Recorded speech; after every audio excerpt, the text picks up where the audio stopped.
Assalamualaikum warahmatullahi wabarakatuh. Saya Muhammad Ihsan Rizkira dari kelas 11 absen 23. Di sini saya akan menyampaikan rangkuman materi dari narasumber yaitu Bapak Ahmad Qasim. Hidup sehat berkelanjutan adalah proses untuk memaksimalkan sumber daya alam yang ada di sekitar kita. Untuk mencapai hidup sehat berkelanjutan tersebut, kita harus menjalankan 5 pilar yang telah disampaikan oleh pemerintah. Yang pertama, stop buang air besar sembarangan. Lalu yang kedua ada cuci tangan pakai sabun. Lalu yang ketiga ada pengamanan air tanah dan makanan rumah tangga. Yang keempat pengolahan sampah. Dan kelima atau terakhir adalah pengolahan limbah. Yang pertama, stop buang air besar sembarangan. Kita harus menghentikan budaya untuk buang air besar sembarangan, karena buang air besar sembarangan bisa menyebarkan berjuta-juta bakteri yang ada dalam kotoran manusia.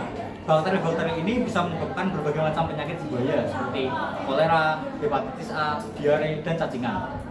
Untuk mencegah budaya buang air besar sembarangan ini, kita bisa menyemarakkan adanya jamban sehat. Ya, ciri-ciri dari jamban sehat ini adalah jauh dari sumber air, mudah dibersihkan, tidak berbau, dan tertutup. Lalu yang kedua ada cuci tangan pakai sabun.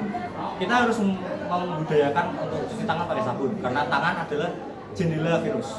Jadi berbagai macam virus dan bakteri bisa dengan mudah berkembang biak dalam tangan, karena tangan adalah tempat yang sangat pas untuk berkembang biak. Kita harus rajin mencuci tangan sebelum melakukan berbagai macam kegiatan seperti makan, minum, dan sebagainya. Yang ketiga ada pengamanan air tanah dan makanan rumah tangga. Jadi untuk mengamankan air tanah ini, kita bisa menjaga air itu dalam keadaan yang steril dengan menjauhkannya dari sinar matahari langsung. Dan untuk menjaga untuk makanan agar tetap sehat dan aman, kita harus memasaknya dengan sampai matang. Lalu kita juga bisa menjauhkannya dari makanan mentah, dan juga kita harus menutupnya agar tidak dihinggapi seperti hewan-hewan ataupun tikus. Jadi jika kita memiliki makanan dan air tanah yang sehat, maka kita bisa mencapai hidup sehat berkelanjutan tersebut. Lalu yang keempat ada pengolahan sampah. Kita harus mengelola sampah yang kita miliki, karena jika kita tidak mengelola sampah-sampah tersebut, itu bisa menyebabkan pencemaran lingkungan seperti pencemaran air tanah, pencemaran tanah, dan pencemaran polusi udara. Untuk menjaga pengolahan sampah tersebut, kita harus membagi sampah kita menjadi dua, yaitu sampah anorganik dan sampah organik.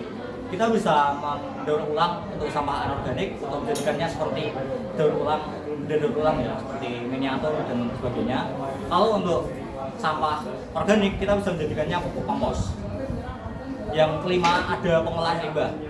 Kita tidak boleh membuang limbah secara langsung ke dalam alam, karena itu bisa membahayakan makhluk-makhluk hidup yang ada di sana. Jadi untuk mengolah limbah, kita bisa menyaring atau mengolah limbah tersebut sebelum kita membuangnya ke alam. Ya, saya sampaikan dari materi yang disampaikan oleh narasumber Bapak Ahmad Qasim. Jadi jika kurang lebihnya mohon maaf. Wassalamualaikum warahmatullahi wabarakatuh.